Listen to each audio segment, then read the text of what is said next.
Hims and Hers commercial from the Super Bowl this year, the one that took our nation by storm for its controversial nature, calling out the billion-dollar weight loss industry while being a weight loss brand itself? Not surprisingly though, the weight loss industry isn't the only questionable billion-dollar industry out there. As reported on by Cleveland Clinic in 2023, Red Bull brought in about $7.34 billion. This $7.34 billion does not take into account any of the other major energy drink companies, such as Alani, Celsius, 5 Hour Energy, and Monster. In total, the energy drink industry is worth just under $100 billion. So for an industry to be booming like this, it must mean it's because they are a good industry, right? That they have good, healthy, safe products that just consumers love. Wrong.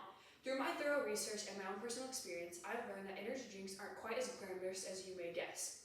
What I want you to take away is that adults should avoid energy drinks and kids should never consume them. First, I want to explain to you the physical implications of energy drinks on the human body. Then I want to look at energy drinks in comparison to coffee before finally explaining why kids in particular should avoid energy drinks. First, let's explore the physical symptoms that can be caused by energy drinks. The symptoms go from mild to severe, and Cleveland Clinic helps define some of the more mild symptoms. The mild physical symptoms include nausea, headaches, diarrhea, excessive weight gain, and tooth decay. Some of the mild mental symptoms include hallucinations, anxiety, depression, and mood swings. In a nation that is already facing a mental health crisis, energy drinks certainly are not helping. But some of the symptoms can go to be more severe, such as strokes. Registered dietitian Amber Selmer explains that the condition that causes strokes after consuming an energy drink is called reversible cerebral vasoconstriction syndrome. And this is the reality that if strokes do not end your life, they certainly life-alter your life. And so the reality is that the fact that energy drinks can cause a life-altering event, it should be reason enough to never consume them. It isn't just strokes though, it's also heart attacks and other heart complications that can be caused by energy drinks.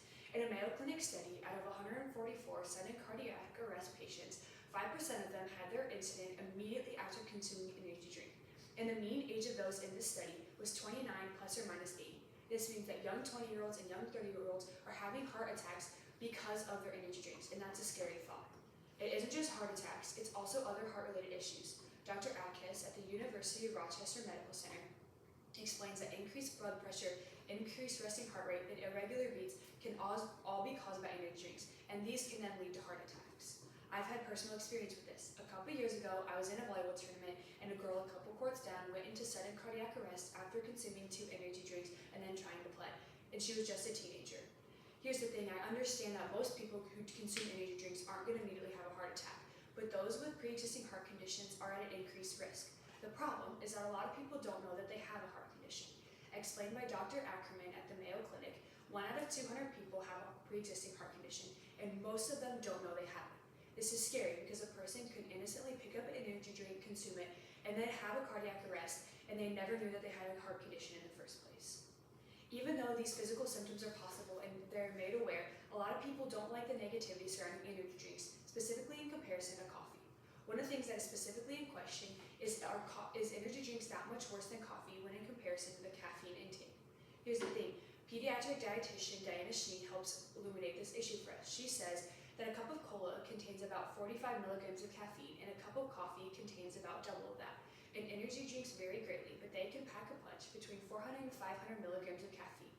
And the FDA recommends that a healthy adult only contains or consumes a max of 400 milligrams of caffeine a whole day. So that means one single energy drink can have your whole daily intake of caffeine. Or you can have 3 to maybe 5 cups of coffee. Steadily, that can be your caffeine intake. Additionally, energy drinks are more often consumed quicker than coffee, as reported by Dr. Sumner, and that quick intake can greatly affect the caffeine effects. Additionally, it isn't just the caffeine that is a problem with energy drinks in comparison to coffee, it is also the high sugar content. A Red Bull alone contains 37 grams of sugar. And as reported on by Dr. Sumner, those with diabetes should especially avoid energy drinks because of their increased blood sugar.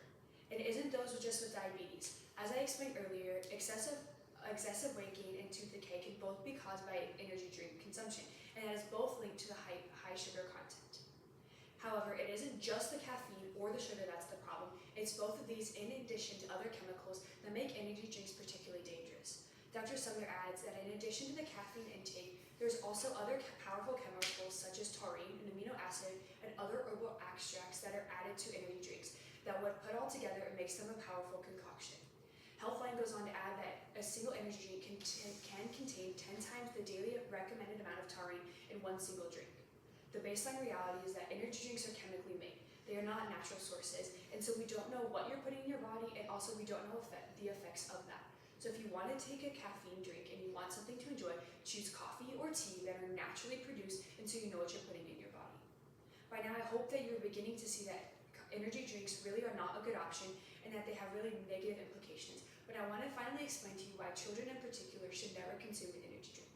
Dr. Ackerman at the Mayo Clinic explains that a lot of energy drink companies are specifically targeting the younger population, the adolescent population, for their products. And currently, the American Academy of Pediatrics recommends that no child or adolescent consumes any energy drink. But despite this academy's concerns, many teens still choose to drink multiple energy drinks a day. Healthline also reports that many teenagers in a recent TikTok trend are choosing to put energy drinks and alcohol together, which is really making negative side effects. Dr. Diana Schnee, who I introduced earlier, is a pediatric dietitian, says that consuming energy drinks regularly in children puts the body at an elevated rate of stress, which then hurts the child's brain development and their cardiovascular systems.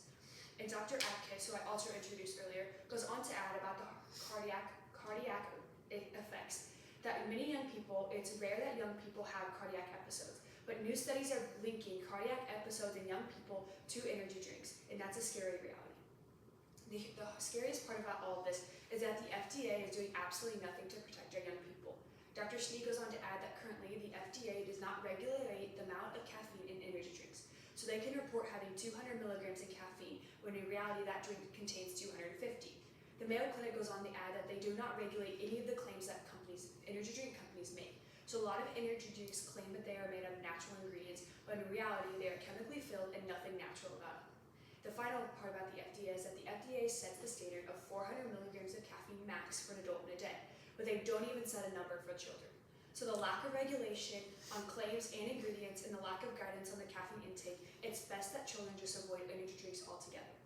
Overall, energy drinks have many negative health implications. They are not a good comparison to coffee, and they are specifically bad for children.